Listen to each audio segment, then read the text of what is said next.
The kind that cannot be fixed.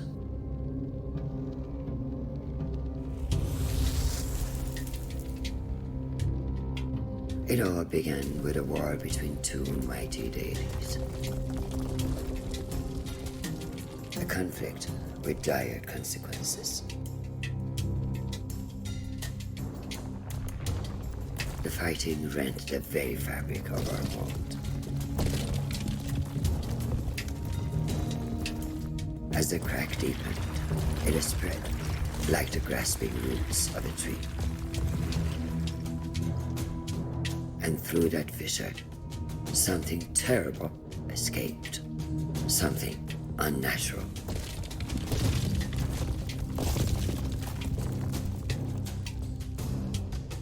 The destruction affected countless realms, many beyond our knowledge. But then, when all seemed lost, the deity created a holy sign. A way to seal the crack and stop the blight. And for many years there was peace.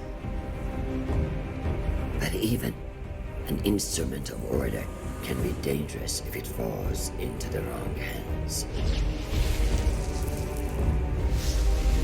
I was tasked with giving the sign to the just ruler.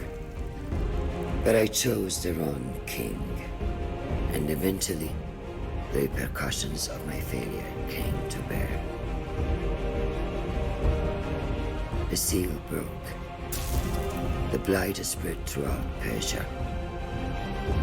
For my failure, I was cast out of the realm of the gods. Imprisoned within a realm of shattered memories and forgotten souls.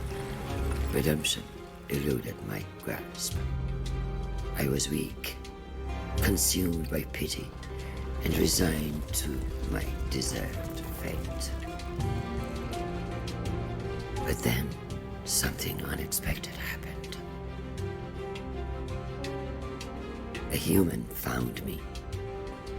He too was broken and took pity on a fellow tormented soul. And deep within those strange eyes, I glimpsed something I had lost. Hope.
Slowly, like the morning sun clambering over the horizon, consciousness came.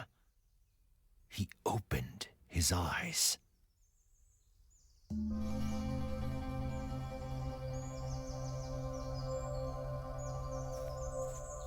How pleasant, he thought, to wake to nature's song.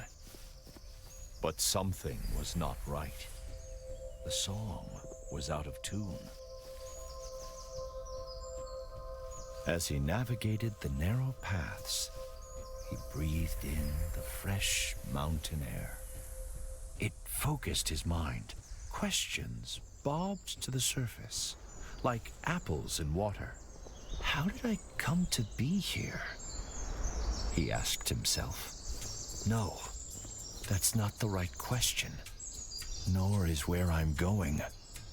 A single terrible realization crystallized in his fogged mind. I don't know who I am. Many stories have been told about poor souls who have forgotten the paths they have trodden. But there is more to this tale. That I promise.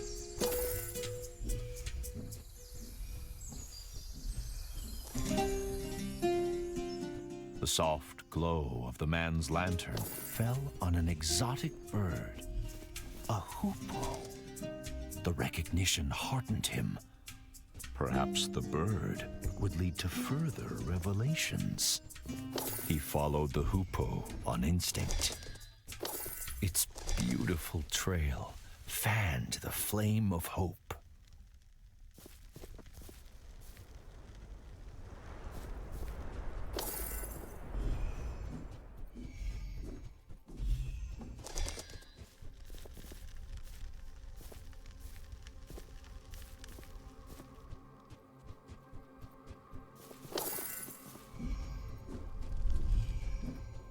He spotted something glinting among the rocks. Something that called to him.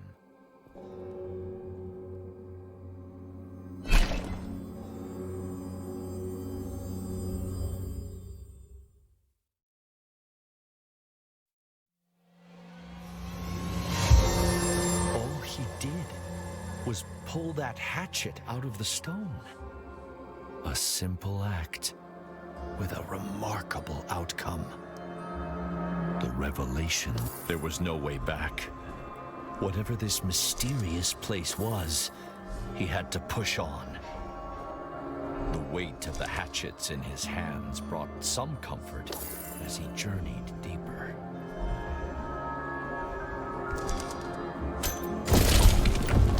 Help me! Who's there? The man called, his voice muffled by the thick, static air. Please, help! Where are you? No answer. He then felt despair, the kind that only the truly alone know. But he was mistaken. There was another in this ethereal place.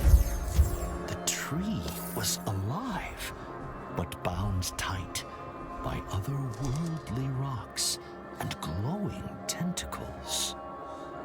The blades of the man's hatchets were sharp.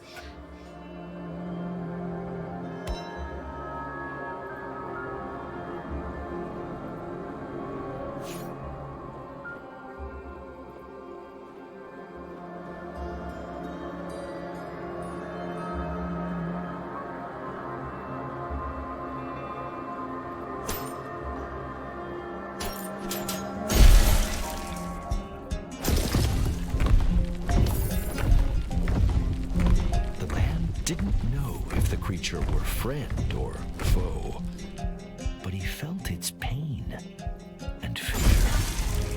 It mirrored his own.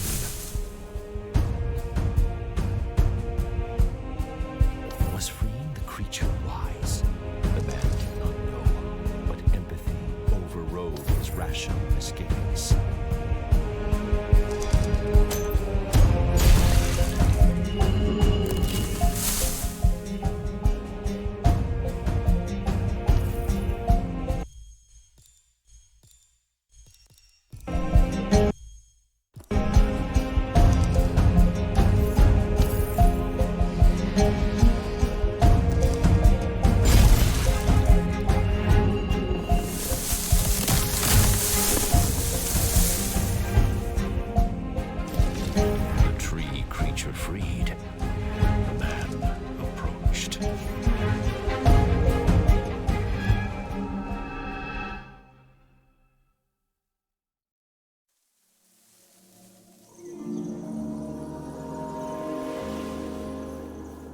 What happened?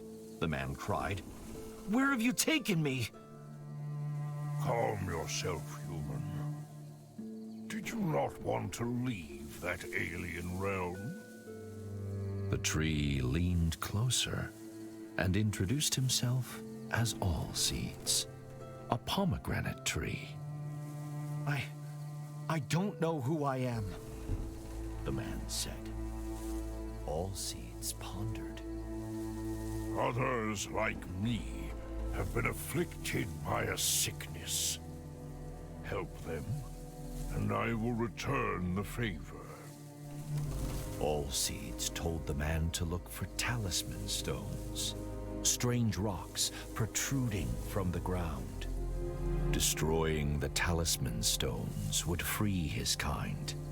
Then, the mighty tree extended a great branch outwards, pointing east. Unearth the Canot Gate to find the path forward, to find yourself.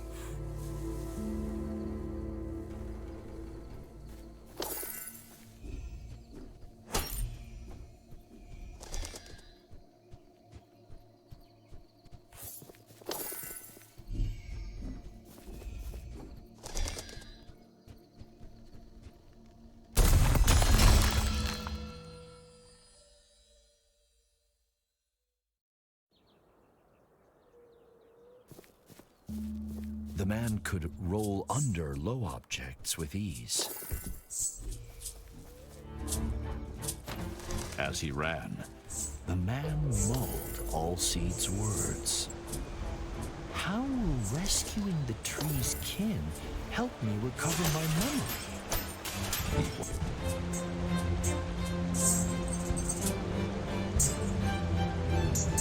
It appeared to be a diary entry, engraved into the stone. But to whom it belonged was a mystery. As he trod the winding path, the man thought about everything that had befallen him. He worried about the nature of the sickness that All Seeds had spoken of. How extensive was it? And how would it manifest itself? Little did he know that the answer to the latter question would begin to reveal itself a few steps further.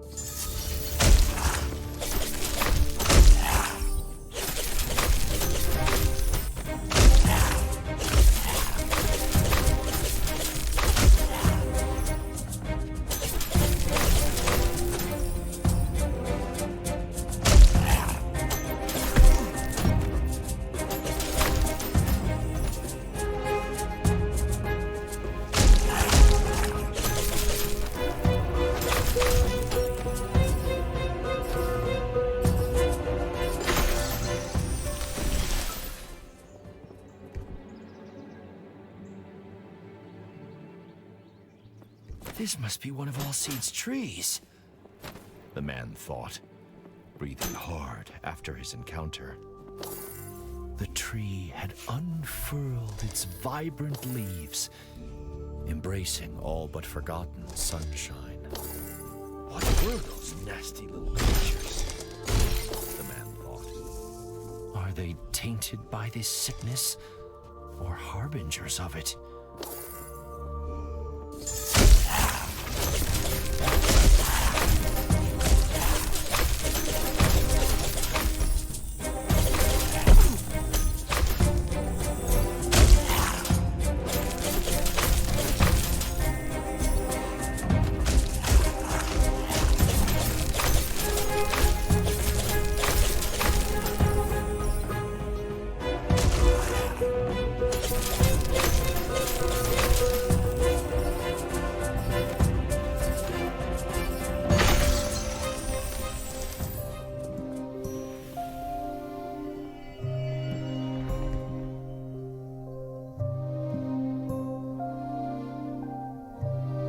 As the second of All Seeds' kin was released, night cast its veil over the land.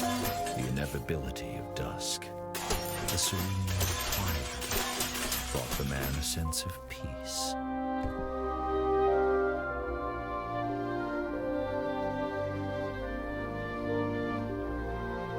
Whoever engraved this may know more about those creatures.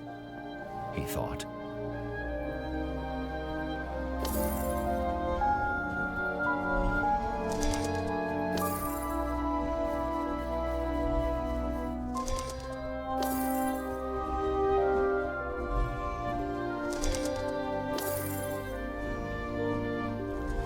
Seats was right. There is a sickness afflicting nature. The talisman stones must be at the heart of it. But where did they come from? Were those swarming creatures defending them? So many questions, so few answers. And still, he didn't know who he was.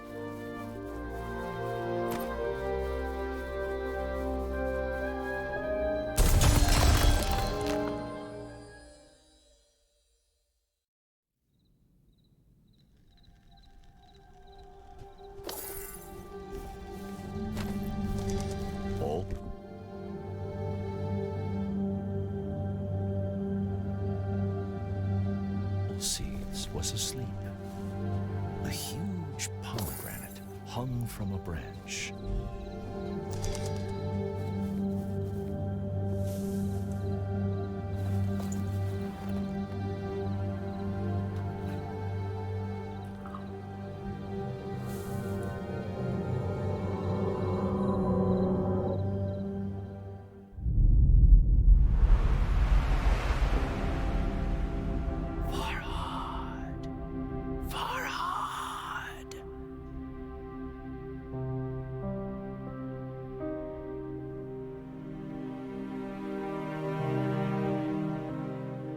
The mountain, Farhad.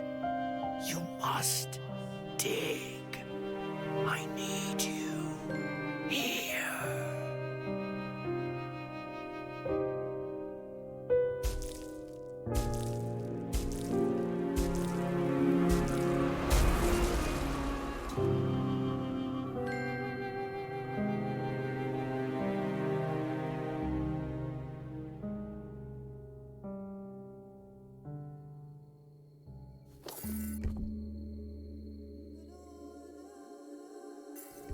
Farhad.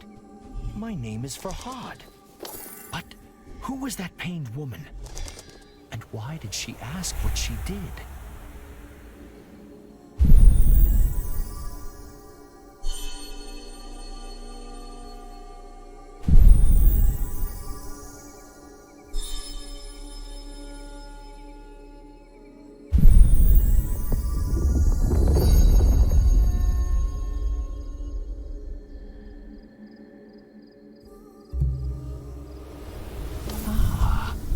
Does she want amethystine stones? Farhad wondered.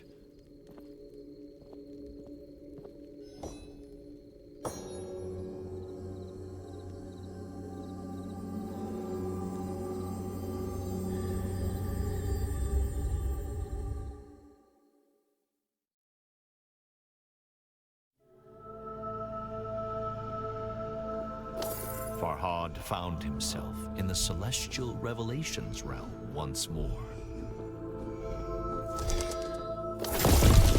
The desperate whisper echoed through the strange starscape, calling, beckoning.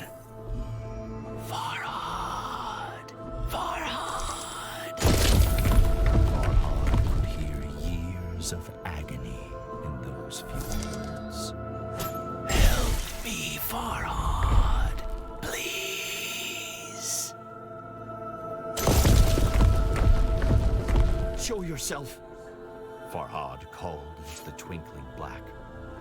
Where are you? But if he whispered, the whisper didn't say.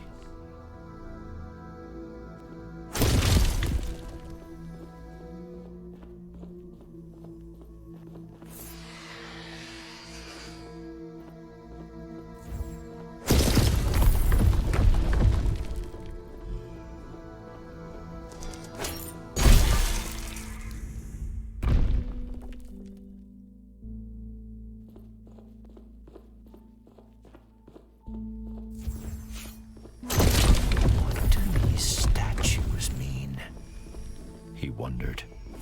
One was of the mysterious woman in his hazy memory. She who pleaded with him to come to her. The other, no doubt, was Farhad himself.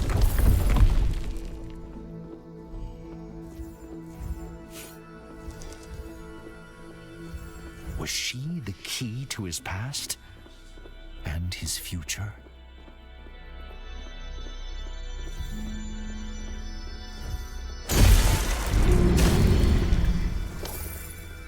As the statue brought down its hatchet, the white liquid flowed.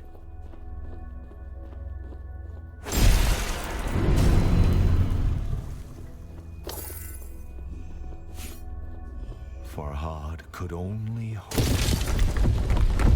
that soon his thirst for answers would be quenched.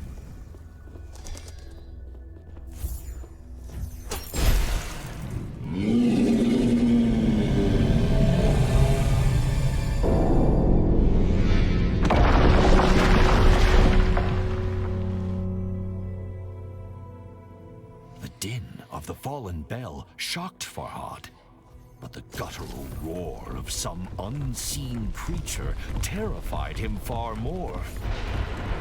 Something sinister was watching, waiting. But Farhad seemed to have one ally. Although Allseed's motivations were shrouded in mystery, he had come once again.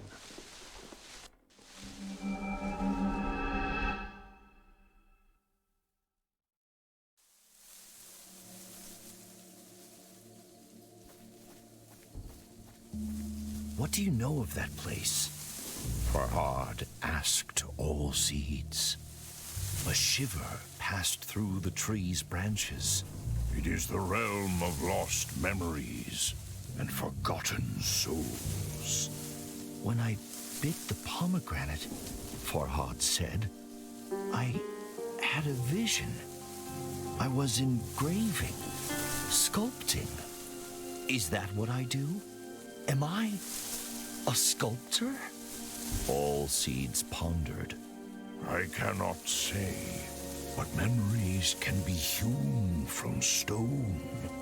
Consider that. More of my kind are trapped. If you can help them, perhaps I can provide answers. Farhad turned to leave, but Allseeds held out a gnarled palm. Be warned, though, human. The great tree said. A fearsome monster, a div, lurks in the Revelations realm.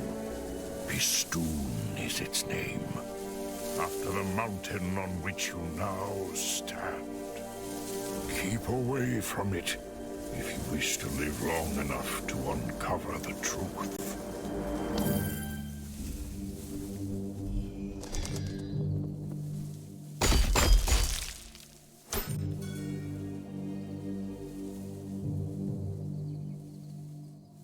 Farhad stood back and admired the engraving.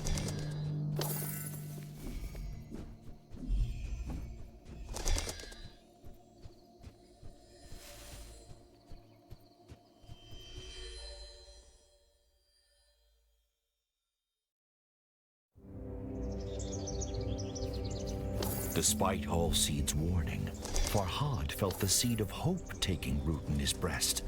Although the path behind and before him was shrouded in darkness, now there was light enough to see his feet.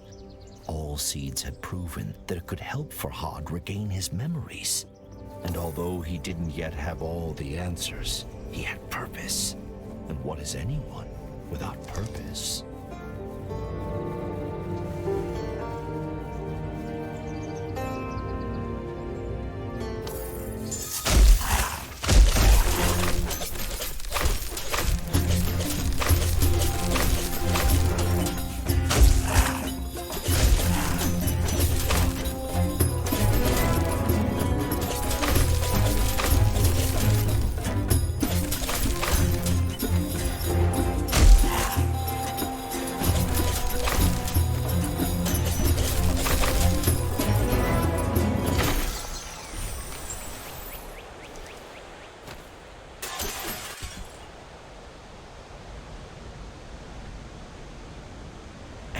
anvil.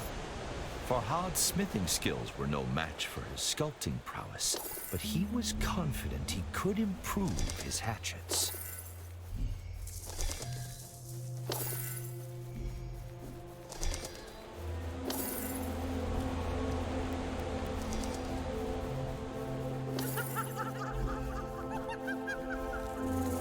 Has such deranged laughter ever heralded anything good?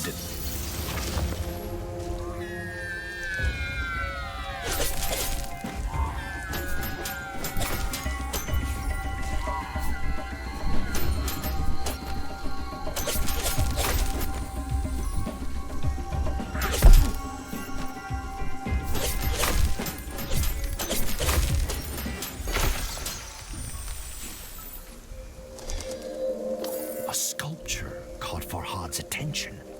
Amethystine stones protruded from its broken form.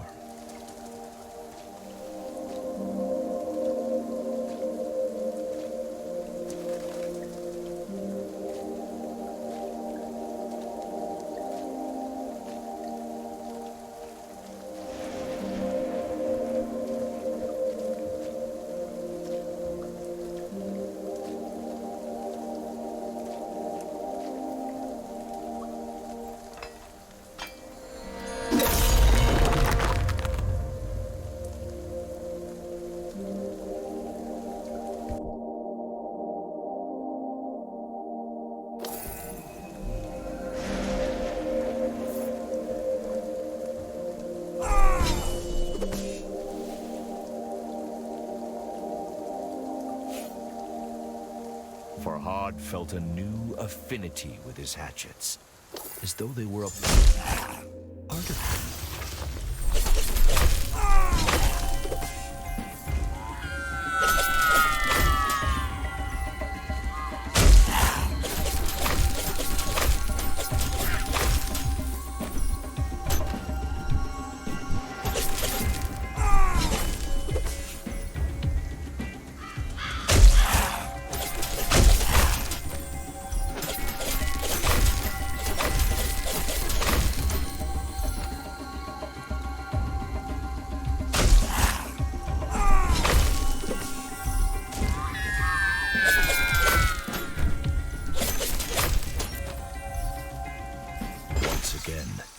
Night fell, as the last tree was cured of the blight.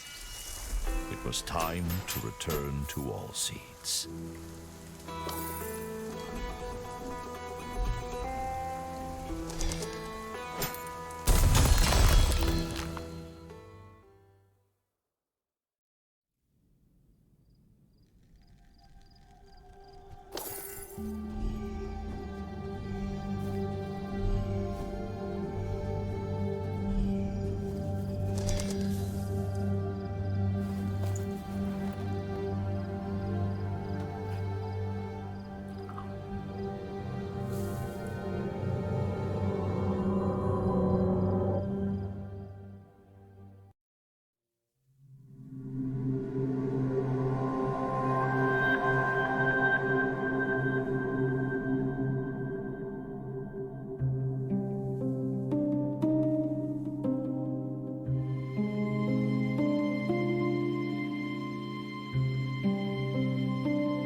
Farhad's heart felt ready to burst out of his chest.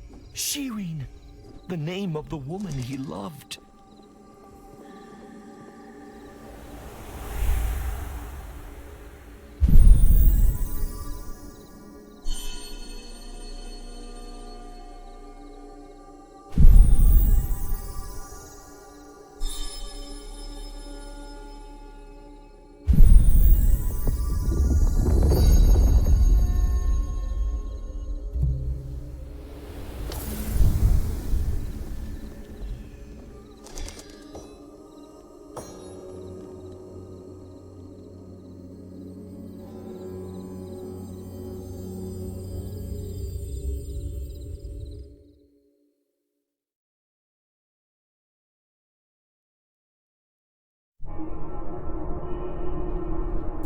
Silence hung thick in the ethereal air, as if God himself were holding his breath.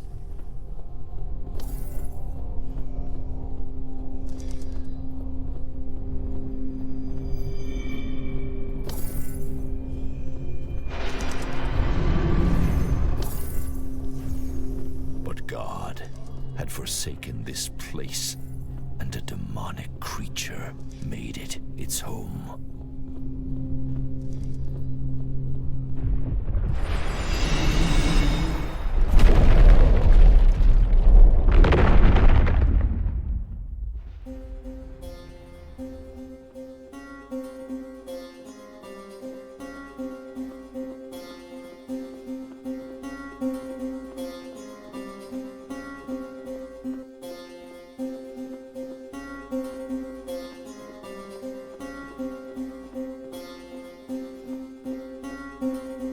Something, perhaps the ominous roar, had activated the talisman stones. The Hoopoe, Farhad's thankless guide, was trapped.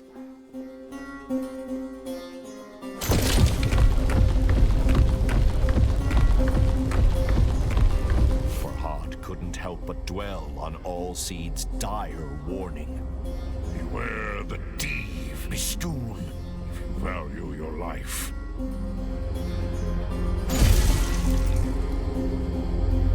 The poor bird was in grave danger.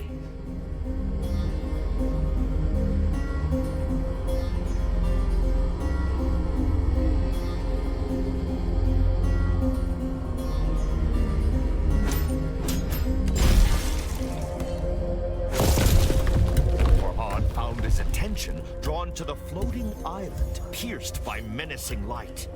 He could remember nothing about it, but somehow it seemed familiar.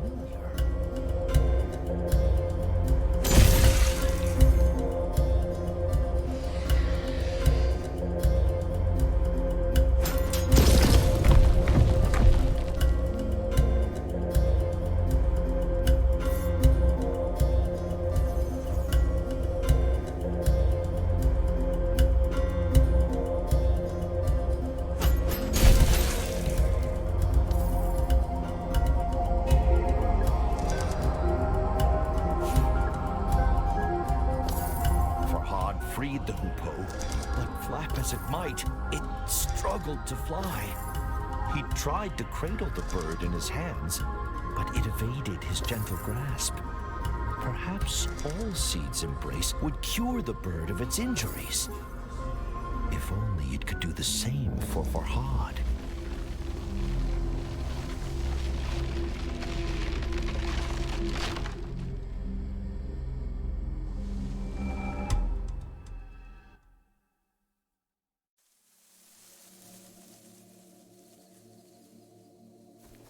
You should not return to that cursed place. Allseeds rumbled. Farhad shook his head. I must have answers, he said. I have to find Shireen. Allseeds sighed. A sound like the wind rustling through leaves.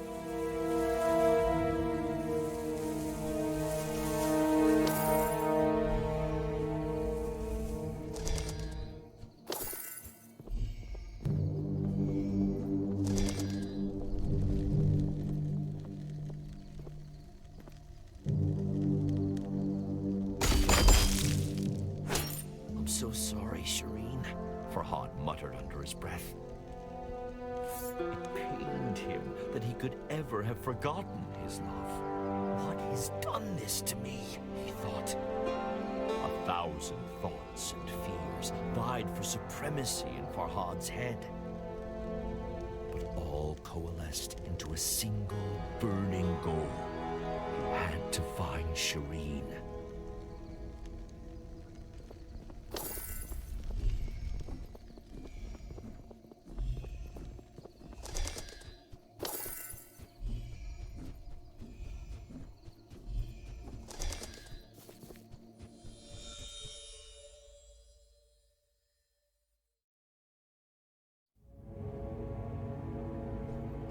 Thankfully, it seemed all seeds had healed the Hoopoe's wounds. The little bird darted from one perch to another with a grace that brought a smile to Farhad's lips. But it was the lukewarm smile of a troubled man. He couldn't stop thinking about the floating island skewered by light in the Revelations realm.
Another of those cursed arenas. Just how far had the blight spread?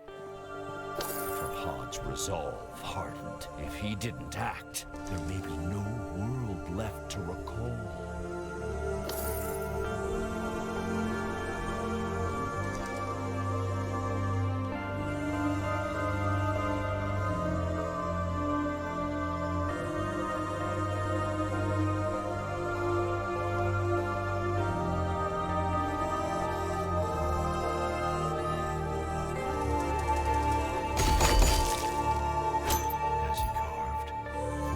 Memories of Shireen grew stronger.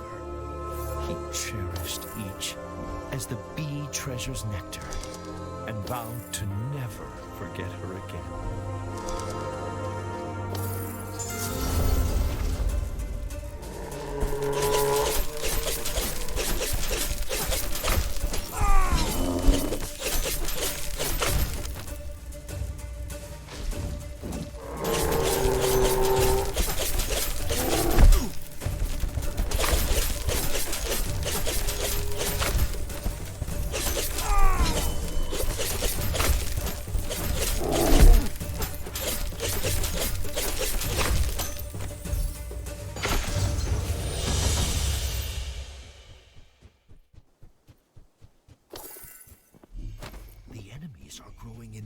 And stature, Farhad realized. The blight must be worsening. His train of thought was interrupted. A sweet scent found its way to him on the gentle breeze. It seemed to be coming from the temple ruins.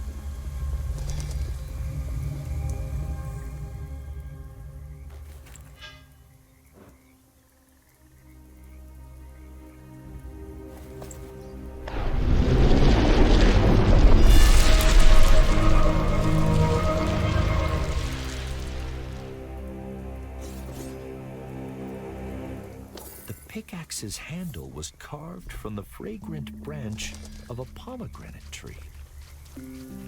Have I used this before? Farhad wondered. The feel of the pickaxe in his strong hand.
sucked in deep breaths to recover his energy.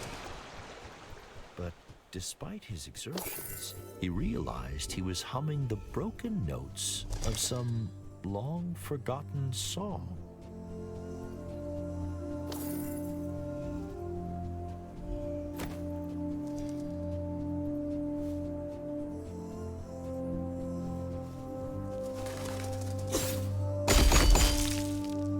The princess came here from the ancient land of music and peace, Armenia. It was a couple of years before Farhad built the milk canal for her new castle in Persia.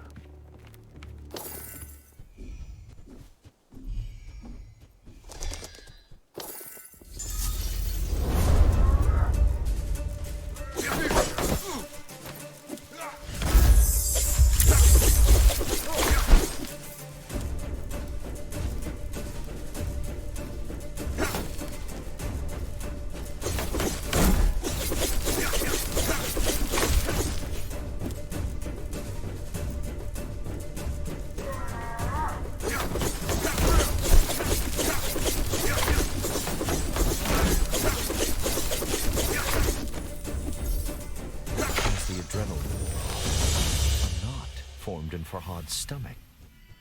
Those were royal soldiers, he thought, but they seemed mindless. Could the sickness affecting nature have spread to humans too? The notion struck Farhad with fear.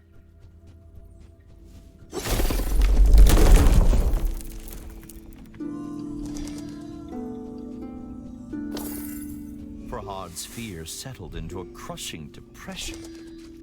Wherever he went, he encountered only forgotten destruction, like a battlefield long after the fighting has ended. Why is nobody trying to stop this madness? Farhad thought. Perhaps they had.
Farhad recalled why the little hoopoe had been with him since he awoke. But what of the other prisoners? He wondered.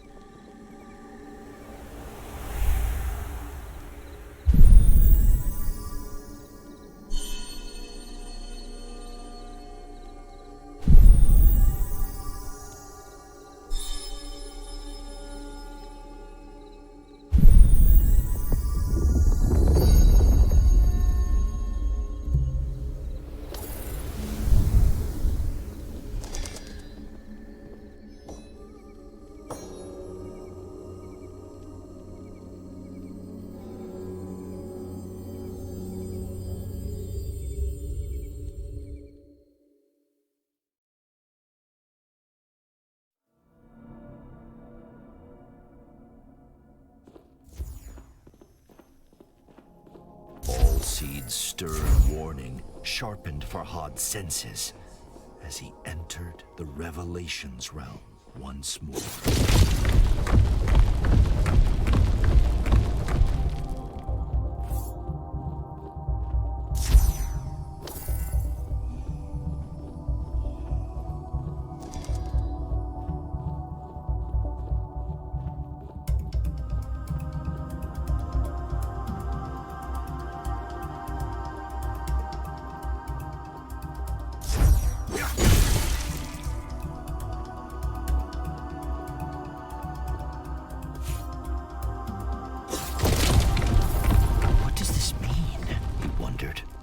Whisper interrupted his thoughts.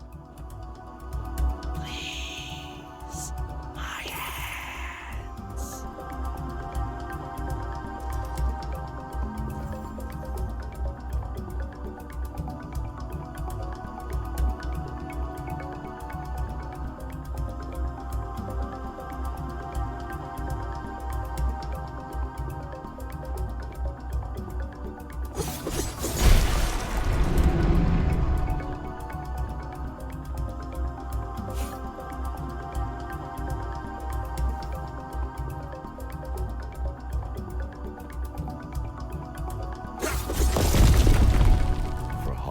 Swallowed a lump in his throat. He could feel the eyes upon him.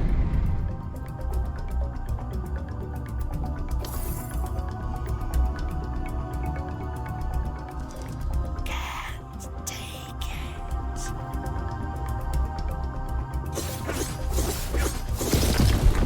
He was nearing the imprisoned Whisper.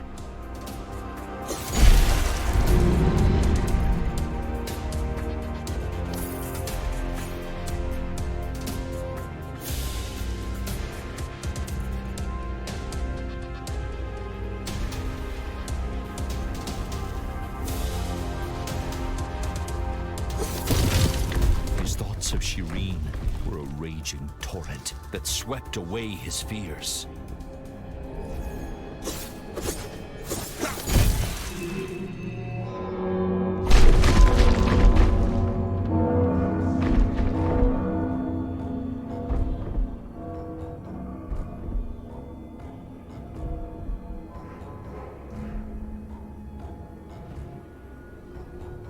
Amidst the pealing bells, Bistun's roars grew louder, closer.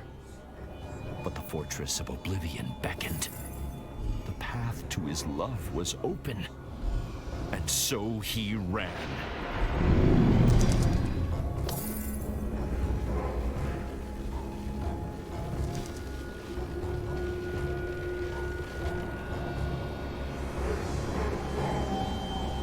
What did I say?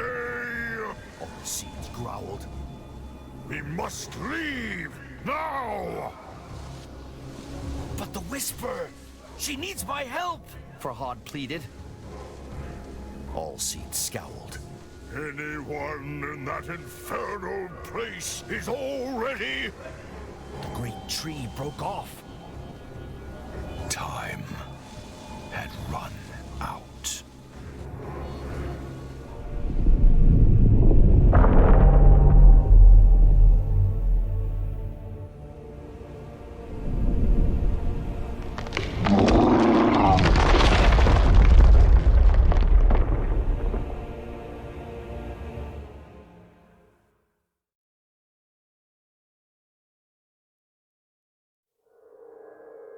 Farhad awoke to darkness, as thick and foreboding as a moonless night. Am I?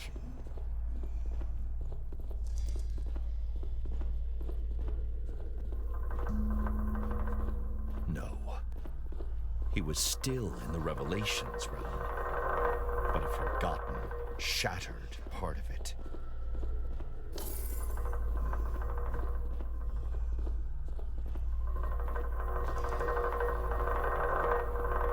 The memory of Bistun's terrifying appearance sent a shiver down Farhad's spine. Little wonder they named a mountain after him. I have to find Allseeds and leave here. He clenched his fists and cursed his stubbornness. I should have listened, he muttered. Allseeds was right. And now, he feared he would pay the price for his obstinacy. I have failed you, my love, he whispered into the darkness.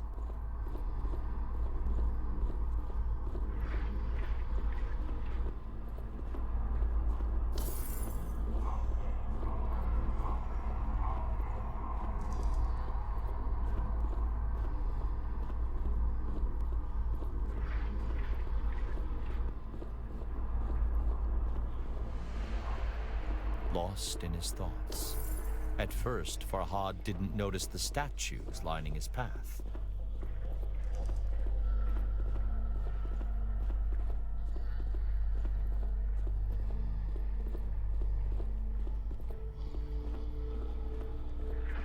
Each depicted Farhad battling the enemies he had fought in the real world.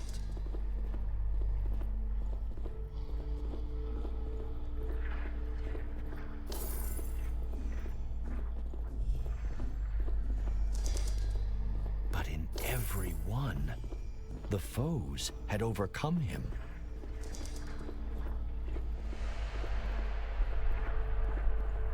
What does this mean? He thought. Who sculpted statues of my demise?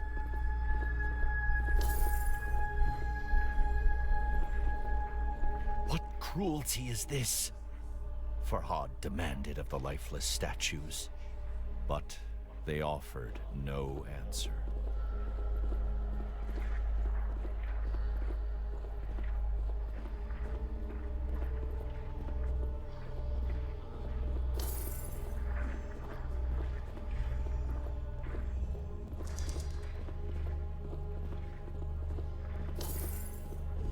Farhad swallowed a lump in his throat.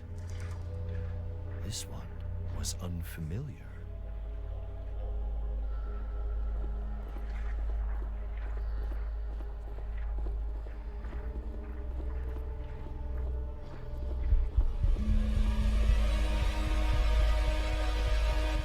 We have to go, Farhad said. Allseeds smiled. His voice was thin, a breeze rustling through leaves. To kill mountain must build new.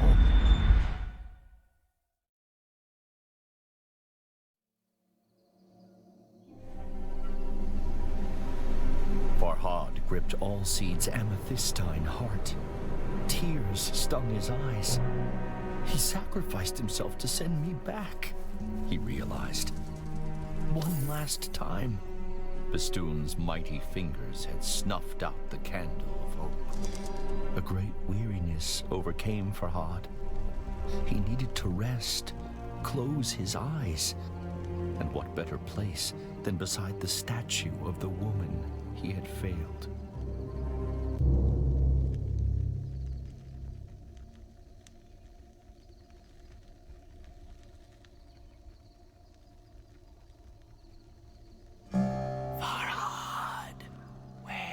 Wake up!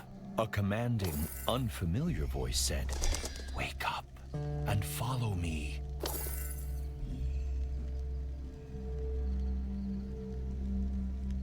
Who said that? Farhad wondered. And why has the hoopoe taken Allseeds' heart?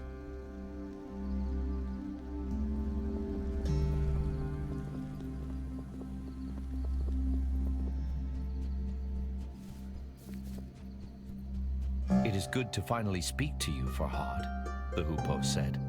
I am the goddess Anahita. Anahita explained that she had been under a spell of silence cast by Bistun. She could speak again with the aid of the magic hidden inside Allseeds for so long. The magic contained within his amethystine heart. Of course, Farhad had many questions. I will explain later, Anahita said. She told Farhad to follow her trail once again. Build an anvil, Anahita instructed. Trust me.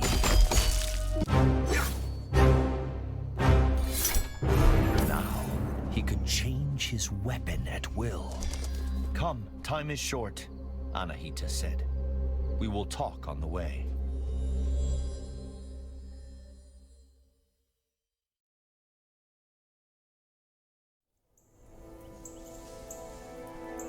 Where are you taking me?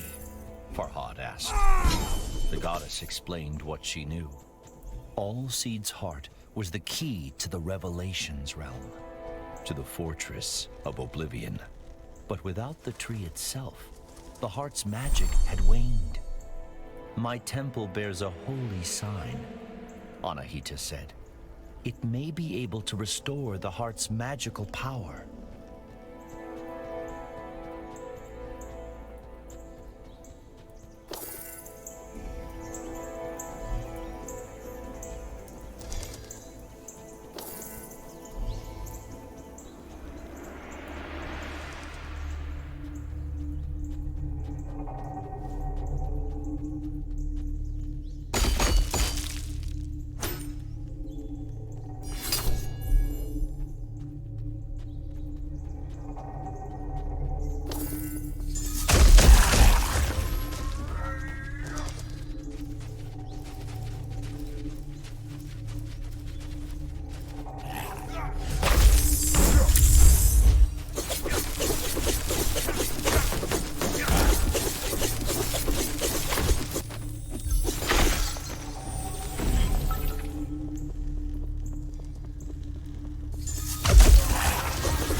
Farhad asked.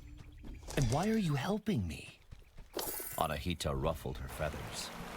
I'm a guardian, the protector of women. I'm helping you to atone for my past mistakes.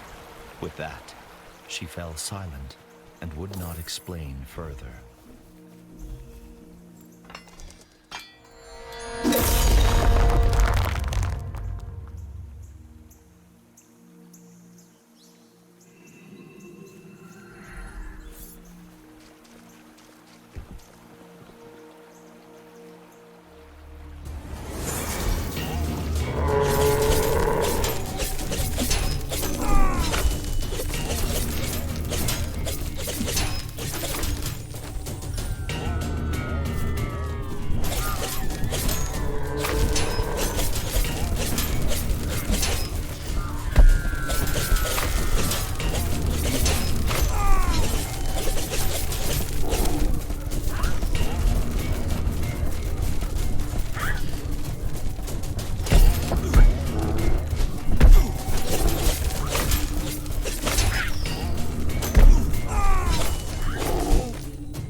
A thought suddenly occurred to Farhad.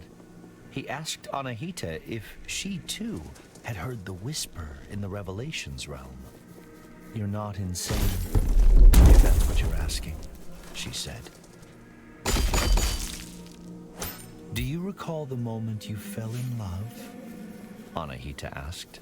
It was when she gave me her earrings for building the milk canal, Farhad said. I had not dared hope her kindness could match her beauty.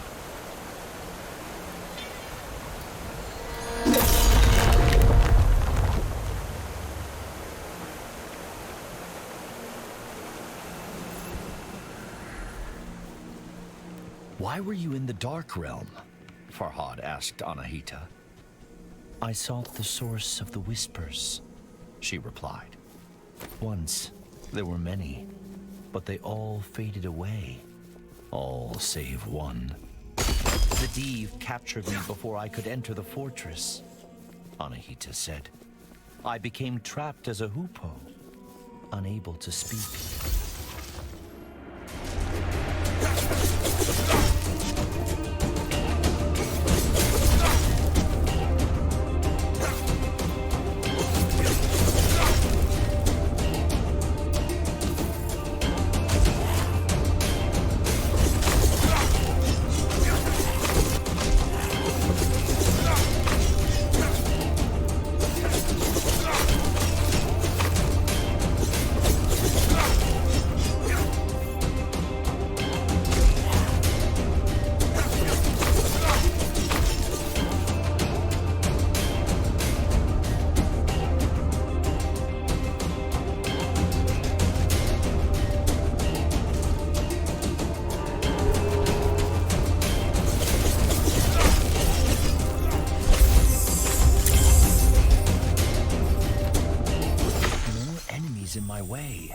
Different ones, Farhad thought. If only I had Anahita's wings. Farhad asked Anahita what she meant by atoning for past mistakes. The goddess sighed. I was tasked with giving the holy sign to the just ruler. I gave it to the wrong person. Chaos spread through Persia. I was cast out.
Many would not even try. I'm sorry that you were cast out, Anahita, Farhad said. You have nothing to be sorry about, the goddess replied. But I appreciate the sentiment. I was defenseless. I had nothing until Allseeds gave me a branch and I built a weapon. The pickaxe, Farhad surmised. It is yours. Anahita shook her head. No, it is yours.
giant creature, Farhad said. A guardian Div, Anahita replied. come. We must be close to my temple now.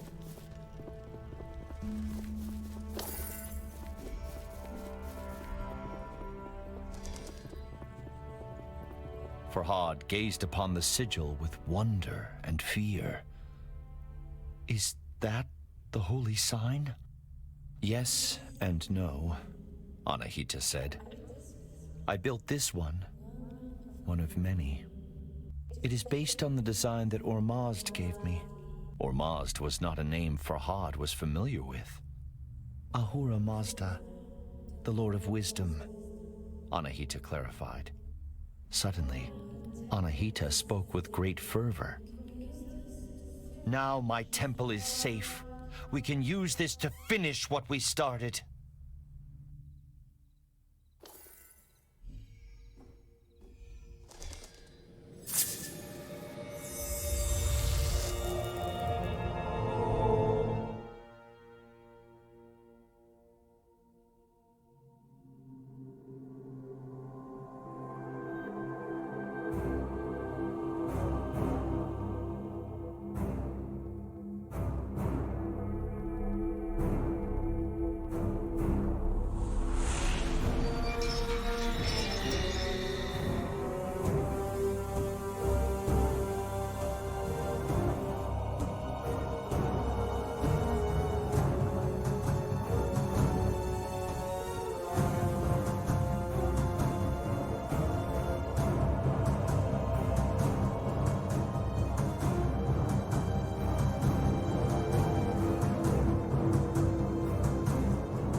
Farhad refused to acknowledge what he had seen. He thought he must be mistaken. It appeared that he had already been to the Fortress of Oblivion, but he had emerged alone. How could I have left Shirin to her suffering? He thought. Guilt took hold.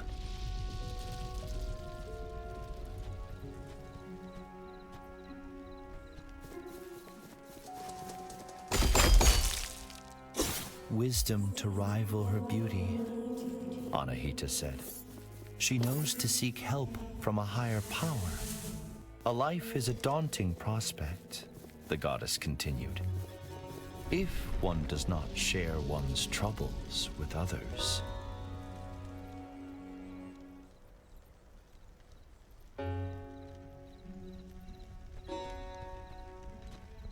Farhad furrowed his brow. Should we not have gone to the Revelations realm? He asked. Yes, Anahita replied. but the holy sign revealed something unexpected.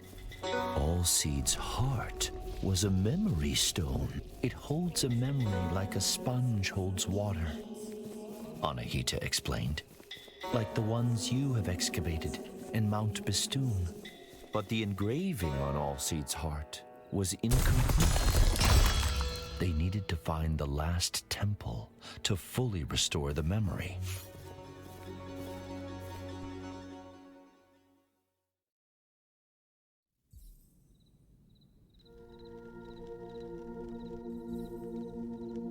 What do you know about these memory stones?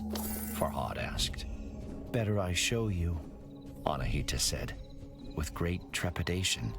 Farhad took his pickaxe to Mount Bistun once again.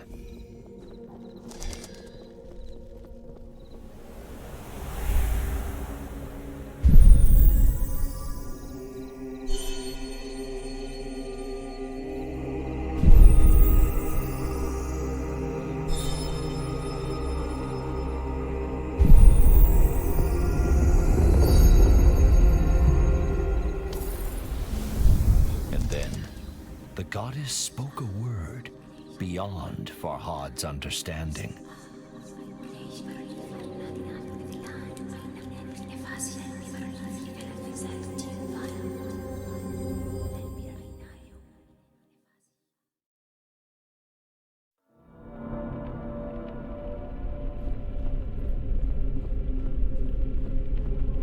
returning to the Revelations realm brought a lump to Farhad's throat. Dread shuddered down his spine. "We shouldn't be here," he said. "The Div, Bistun, it will..." "It cannot hurt us," Anahita interrupted. "Trust me."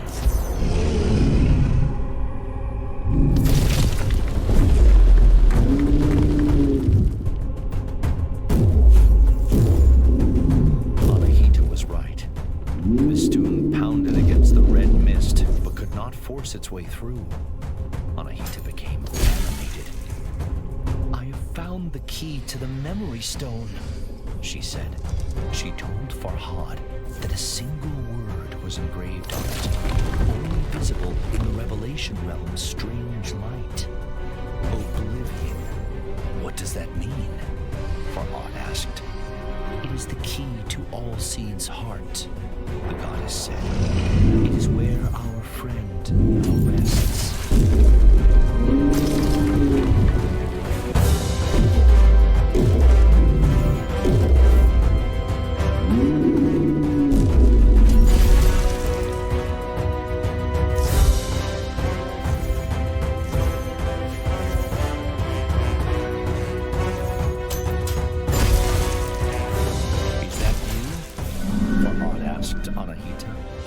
Anahita's voice was quiet and strained.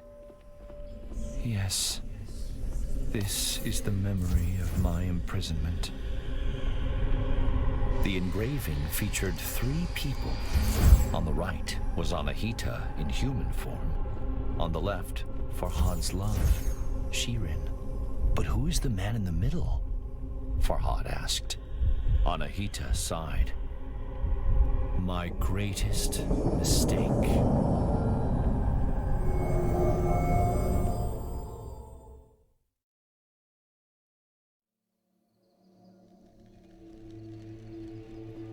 Farhad staggered as the earth growled and shuddered beneath his feet.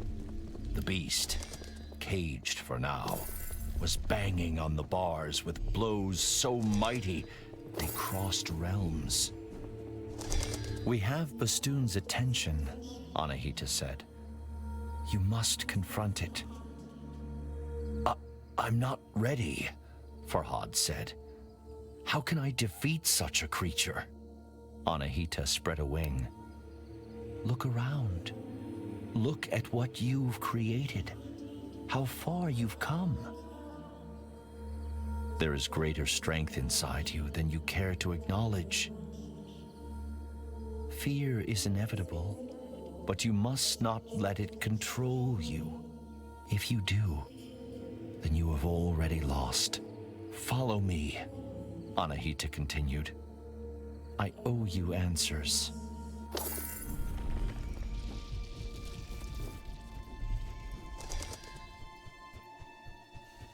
"He is my great mistake," Anahita said.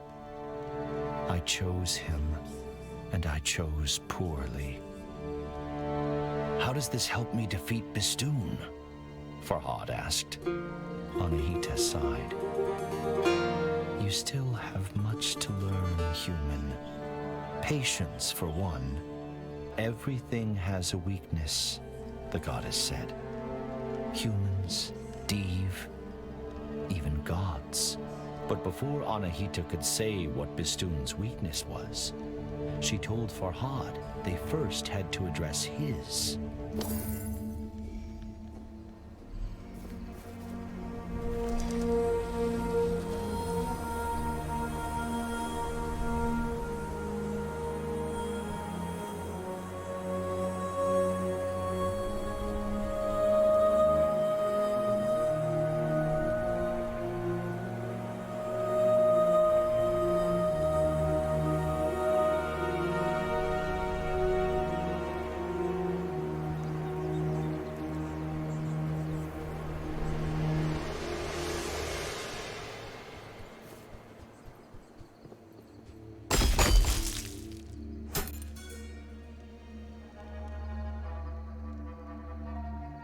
Guardian Div, the usurpers of my...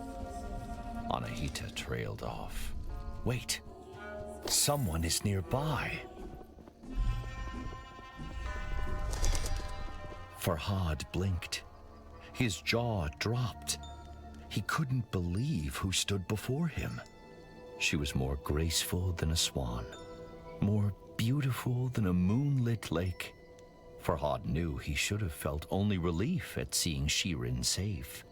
But to his great shame, his happiness was tinged with chagrin. He had dreamed of saving her from imprisonment, yet here she stood. "How did you escape?" Farhad eventually said, his voice trembling. "Escape," Shirin said, with furrowed brow. "Why would I need to escape my castle? I have been there since you built the milk canal." But, you whispered to me," Farhad began. "You are not well, Farhad," Shirin said. "I have come to plead with you to stop this madness." "But Shirin, my love, I do all this for you." Shirin cast down her eyes.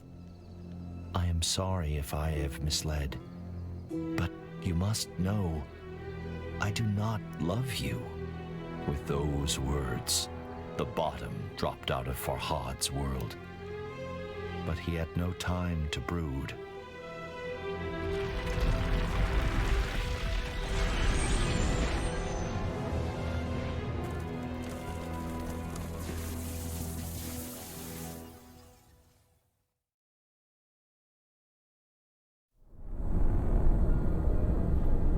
"Hurry," Anahita said. "She is in grave danger." "Forget her harsh words. Prove that you are worthy of her affection."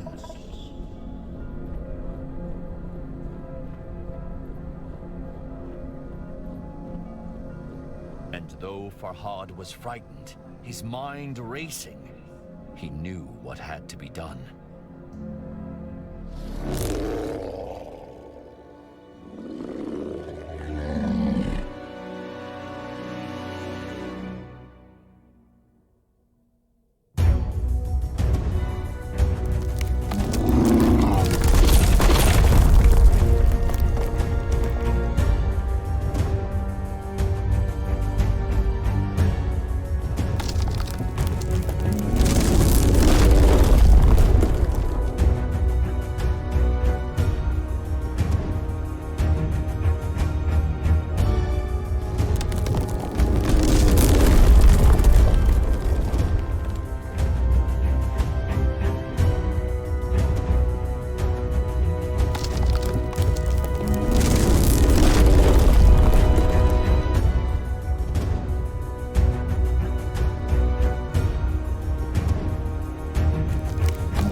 Anahita caught Farhad's despairing stare. "Save her," the goddess said. "Do not make a mistake as grave as mine."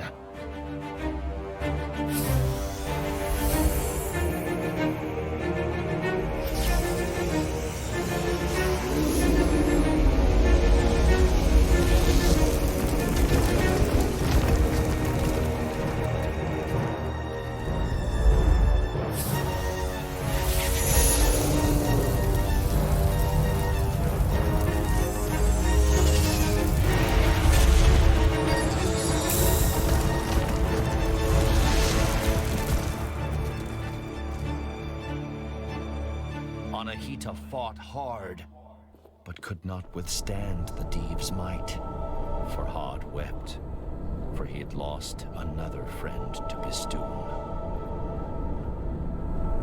Despite Shirin's cruel rebuff, Farhad longed to help her, but he could make no sense of her injuries. He gripped Allseed's amethystine heart as the drowning man clutches the rope. "I failed you," he whispered to the stars. "Please, show me what to do." And then, a memory floated to the surface. A single word: oblivion.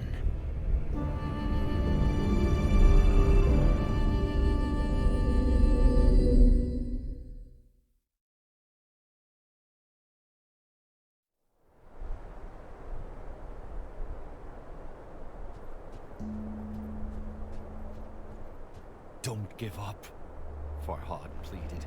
"Stay with me."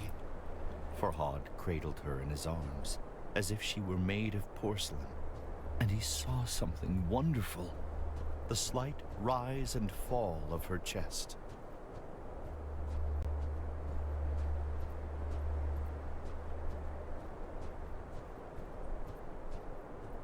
"I will take you home, princess," Farhad whispered. The rain ran down his craggy face in rivulets, masking his tears. "Perhaps you do not love me," he said, sobbing. "But I fought a mountain for you, and I put trusting friends in harm's way. And selfish as it may be, I would do it all again."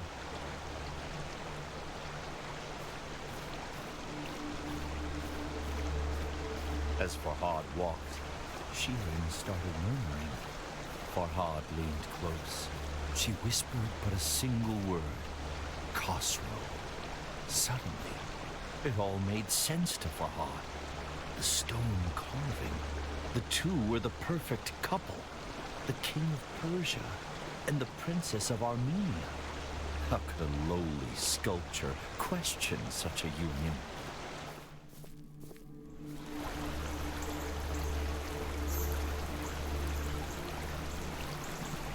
Suddenly, Farhad ground his teeth as a great fury washed over him.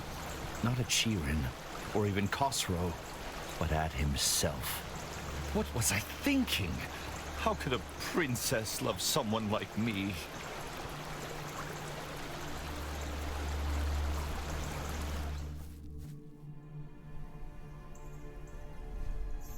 But it doesn't do to wallow in self-loathing, and other questions wormed their way through Farhad's anger.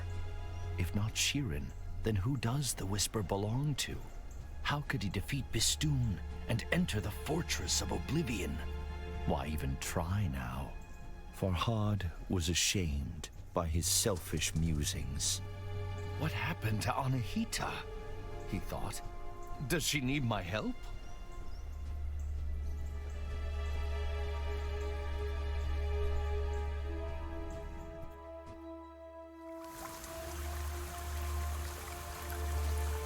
Lost in his wretched thoughts, Farhad nearly failed to notice something alarming. Shirin's dainty feet were turning gray. "I can't feel my legs," Shirin mumbled. "Shh, be at peace," Farhad reassured her. "You will be all right, as Anahita was." Shirin furrowed her brow. "Anahita?" Farhad swallowed and drew in a deep breath. "She is your guardian. She risked everything to help me." He trailed off with a hoarse croak.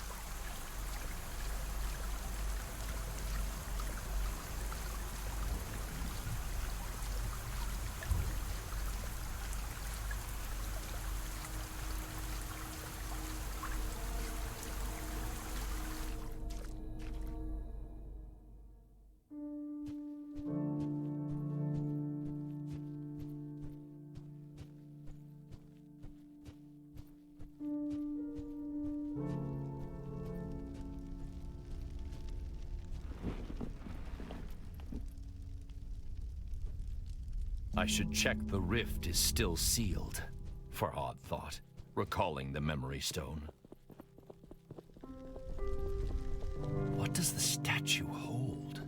Farhad wondered. "Greetings, Farhad." My sources tell me you are a man of your word. Perhaps I should be impressed, but reports of your engravings give me cause to question your sanity.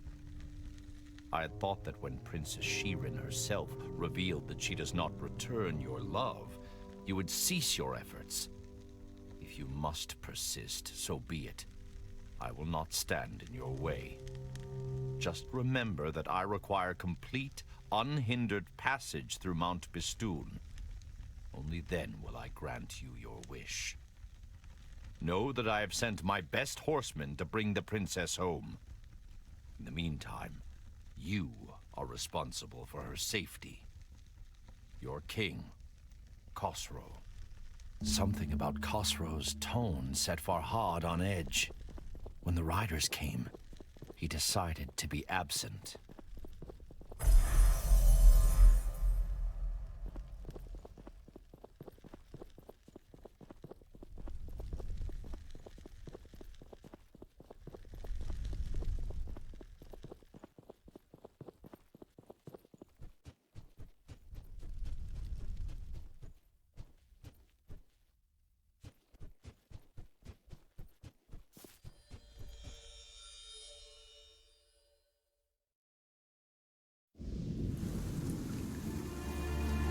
Princess Shirin traveled here alone.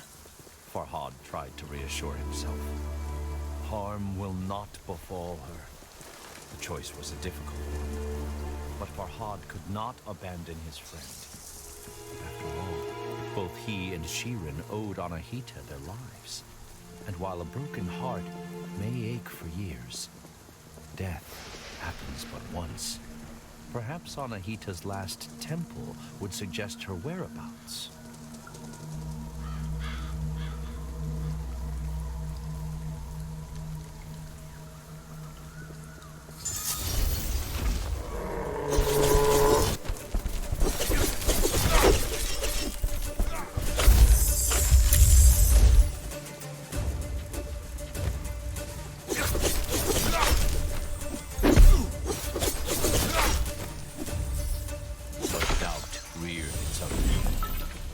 Khosrow's letter was condescending, haughty, oppressive. Shirin would no doubt be safe with the king, but at what cost?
Of course, Khosrow's letter had alluded to something else.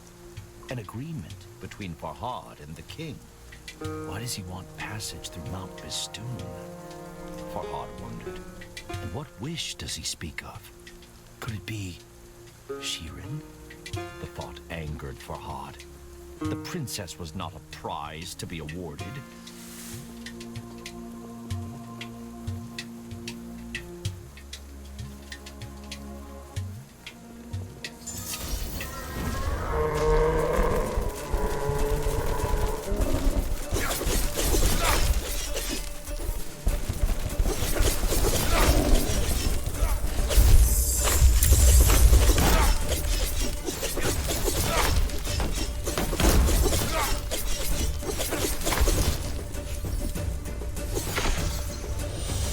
Khosrow was not the solution to Farhad's problems. Bistun caused the blight, and no Div would bow to a king, no matter how powerful. She will be back in her castle now. Farhad tried to convince her. All this will be behind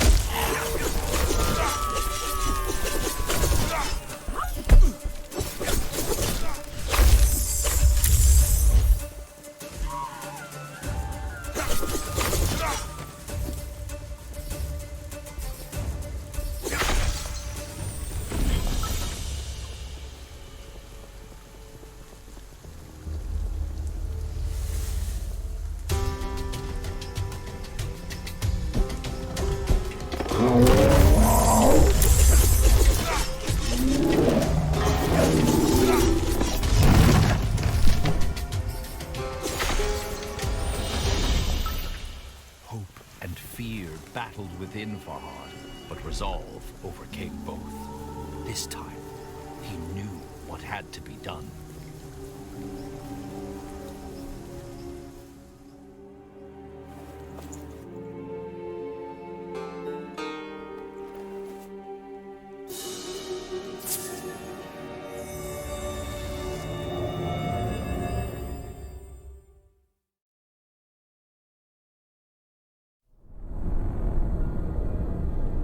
Visit a strange place often enough, and it soon loses its mystique. But this was the memory stored within all Seed's heart. A story Farhad needed to know. What is this for? Farhad wondered.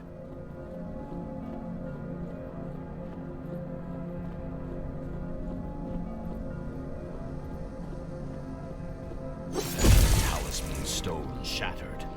Molten iron flowed. Hot and angry. Farhad scoured his memories for all Seed's last words. To kill a mountain. Build something new. The mountain was clear, but build what?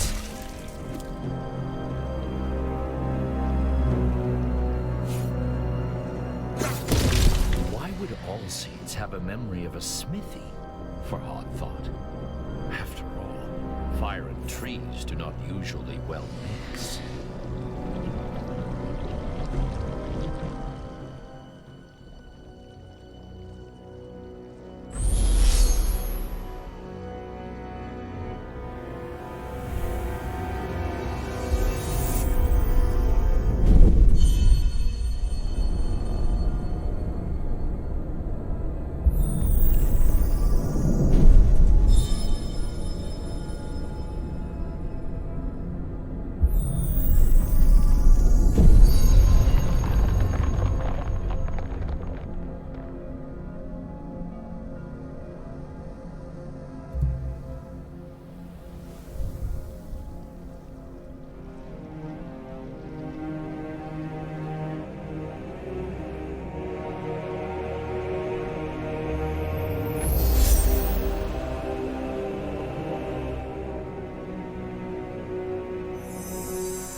The sledgehammer was huge and heavy, but Farhad carried it with ease.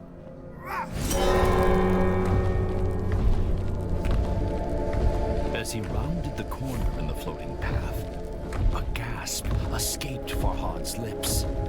Shattered remnants of his friend hung suspended in the air, unmoving, cold, lifeless.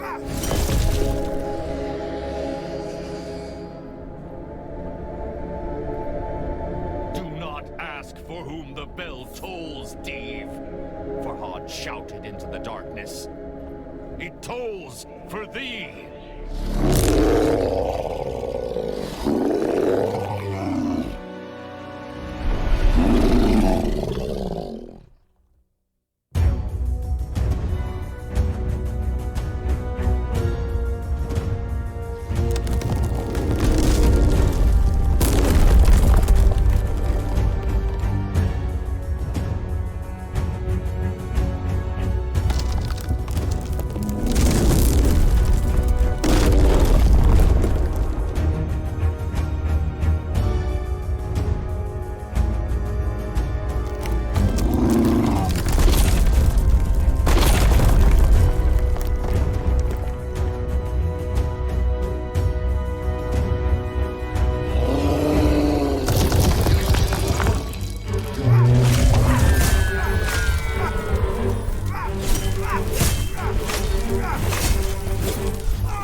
His mighty peal rent the air, sending Bistun crashing to the floor.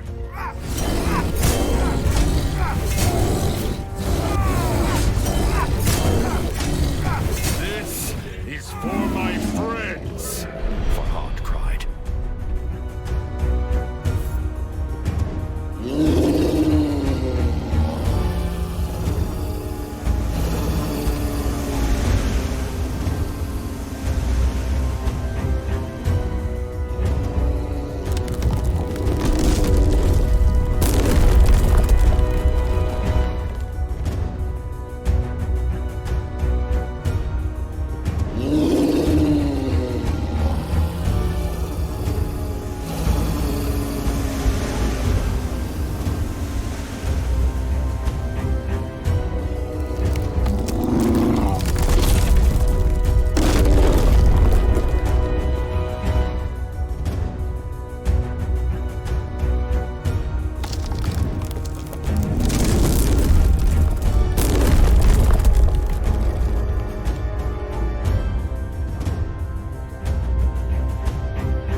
one eye out.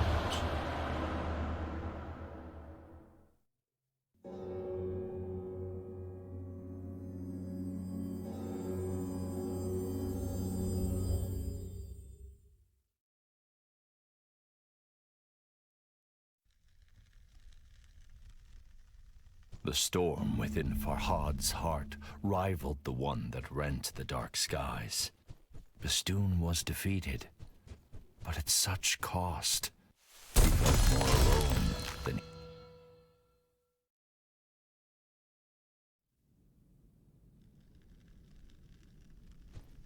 For the first time since he awoke on Mount Bistun, his path was clear, but he had no one to share the news with. Princess Shirin would be resting in Khosrow's quarters. Farhad, what have you done? What vile sickness did you expose my love to? You have no reason to dig through the mountain any longer. Princess Shirin is dead. Your king, Khosrow.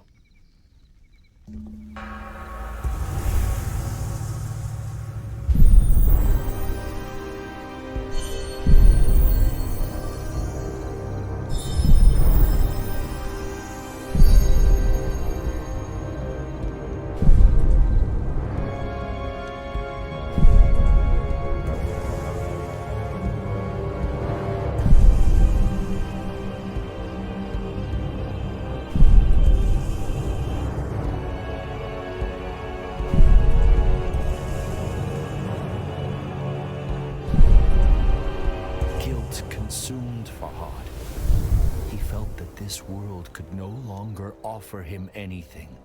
But death had not ended Farhad's journey before, and it was not about to now.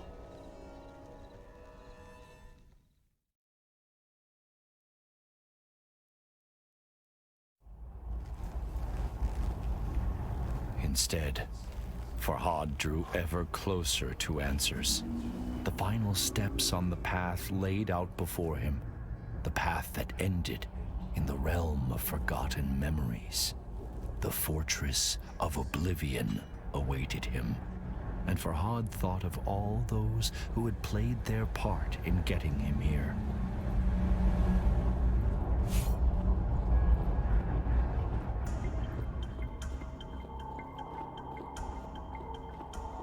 All seeds, with his wisdom and kind heart. Majestic Anahita, so dedicated to atoning for her greatest mistake. The beautiful princess, always out of reach. And the king, who had treated him with such disdain. But none of them mattered anymore. The whisper called to him. I called to him.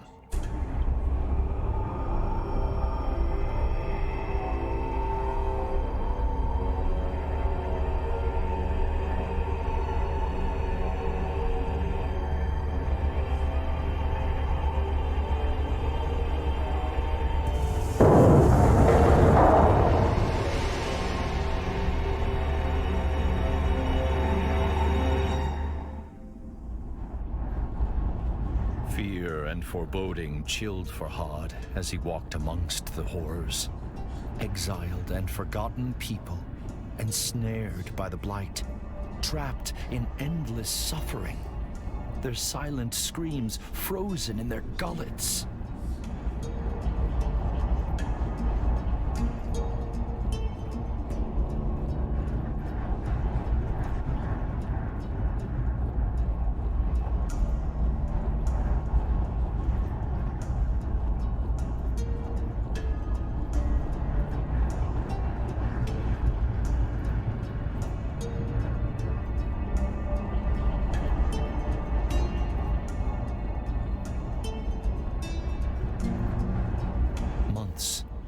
Years, decades. For how long I had called him to me, I cannot say. My voice gave out.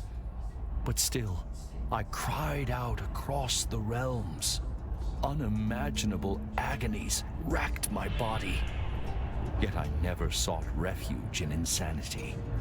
The wound that never heals reminded me of my mortality and my purpose.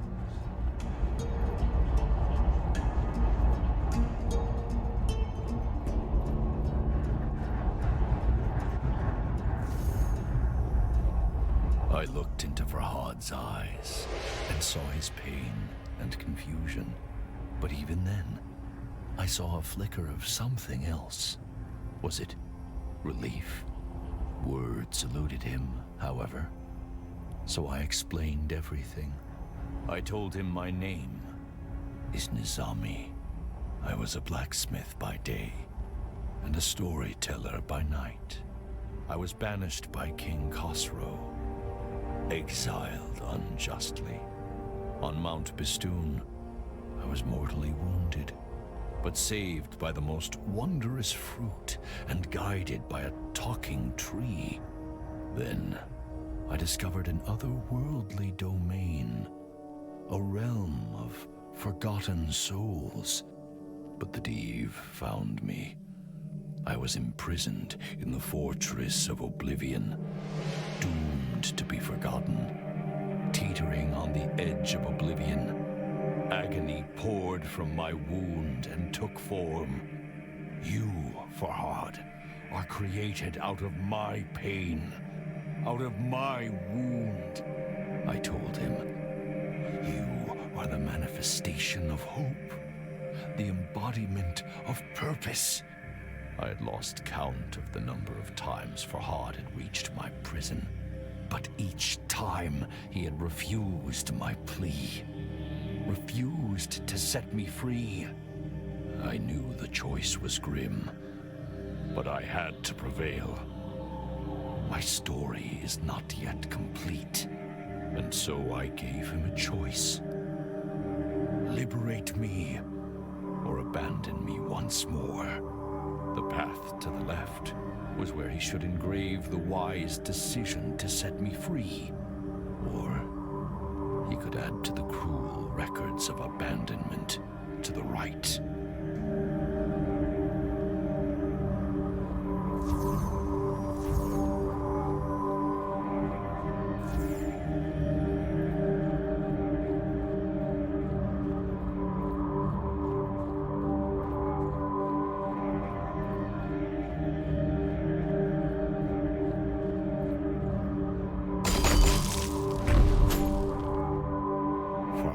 Uncertainty was written on his face. So I warned him against abandoning me again. You only prolong the bitter cycle, I told him. You will lose your memories once more. Your destiny is not one of futility and confusion. And I told him that I would keep calling him, and he would come. Is that what you want? I asked. To go through all the heartache you have endured yet again? But I could not force him to see reason.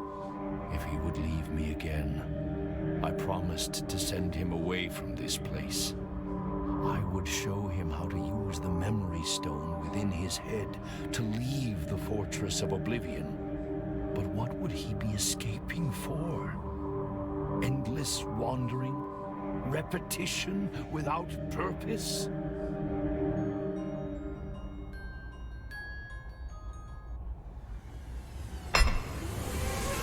I groaned, but I knew this was not the end.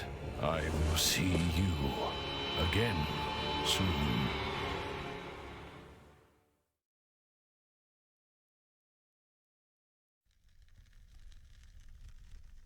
Once again, Farhad refused his destiny and condemned me to further torment. How many times he has failed me, I cannot say. Perhaps neither of us will ever be free.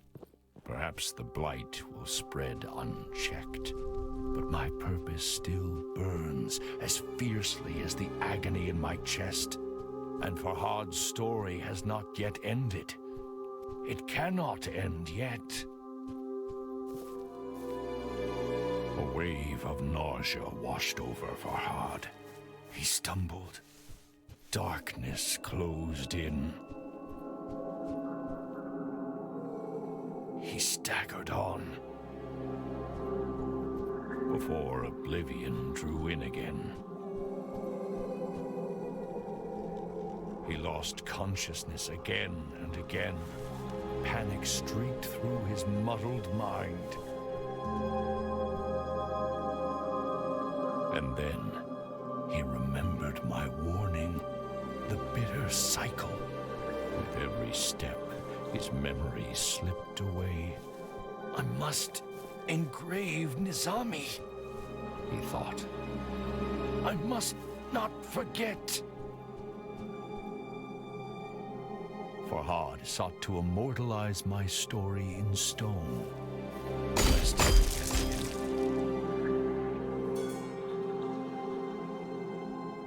And against all odds, he did it.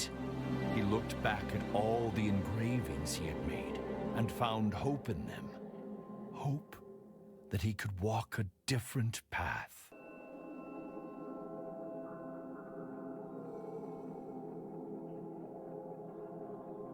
Slowly, like the morning sun clambering over the horizon, consciousness came. He opened his eyes. How pleasant, he thought, to wake to nature's song. As he navigated the narrow path, he breathed in the fresh mountain air. It focused his mind. Questions bobbed to the surface, like apples in water. The same questions that he had struggled to answer at the start of the last cycle. But of course, Farhad knew nothing of that. He did not even know his own name. If you recall, I promised there was more to his tale. He sought a way off the mountain, and some buried memory drew him to the tunnel he had excavated.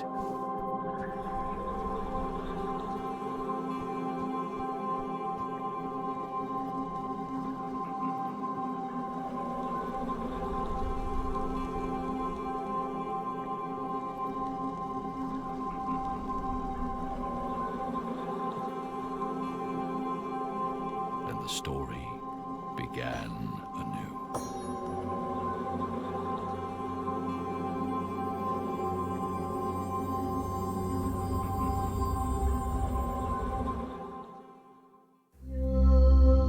بگفتا دل ز مهرش کی کنی پاک، بگفتا انگه که باشم خفته در خاک، بگفتا جان مده بس دل که با اوست، بگفتا دشمنند این هر دو بی دوست، بگفتا گر خرامی در سرایش، بگفت اندازم این سر زیر پایش، بگفتو آن من شد زو مکن یاد، بگفت این کی کند بیچاره فرهاد.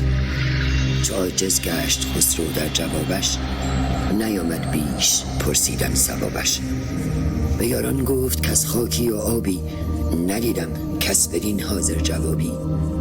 به زر دیدم که با او بر نیایم، چو زرش نیز بر سنگ آزمایم. که ما را هست کوهی بر گذرگاه، که مشکل میتوان کردن به دورا. میان کوه راهی کرد باید، چنان کامد شد ما را بشاید. به کوهی کرد خسرو رهنمونش، که خواند هر کس اکنون بی ستونش.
And so I gave him a choice. Liberate me, or abandon me once more.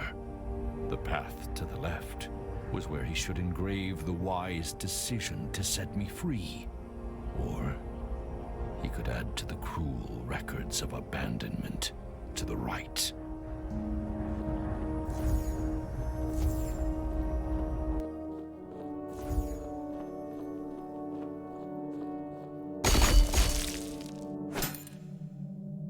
This time, I resorted to honesty to convince Farhad to release me. If he rescued this poor old man, his creator, from a life of torture, I promised to continue my journey. I would seek out the source of the blight afflicting nature, the reason behind the chaos that sweeps through Persia, and destroy it.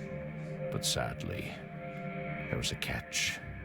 To leave my unnatural shackles empty would draw unwanted attention.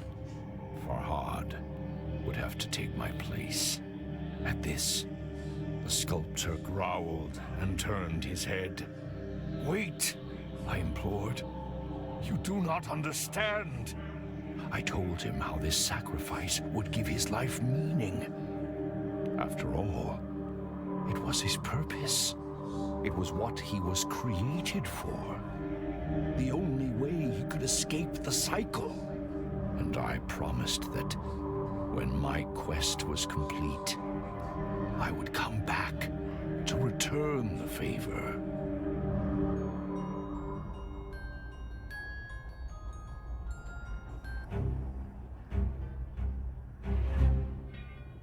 "You have made the right decision," I told him.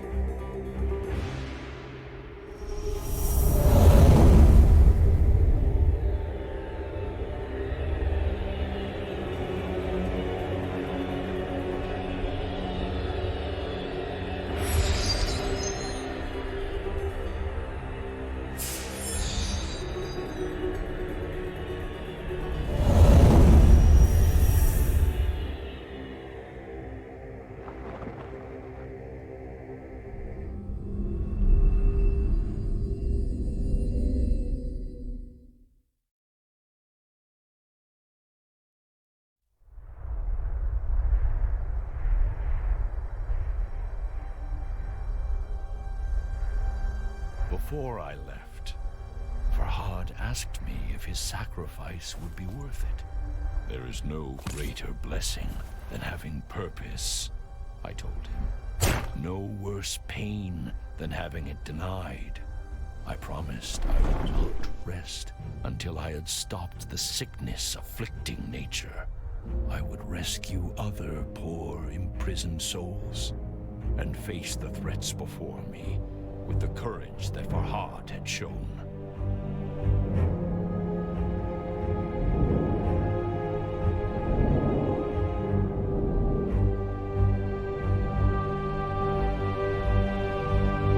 "The Motherboard," I called. "Let your fires light my way."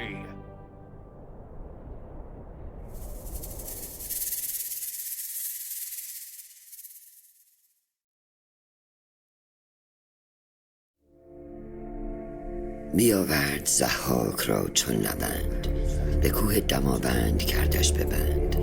به کوه اندرون تنگ جایش گزید، نگه کرد قاری بنش ناپدید. بیاورد مسمارهای گران، به جایی که مغزش نبودن در آن.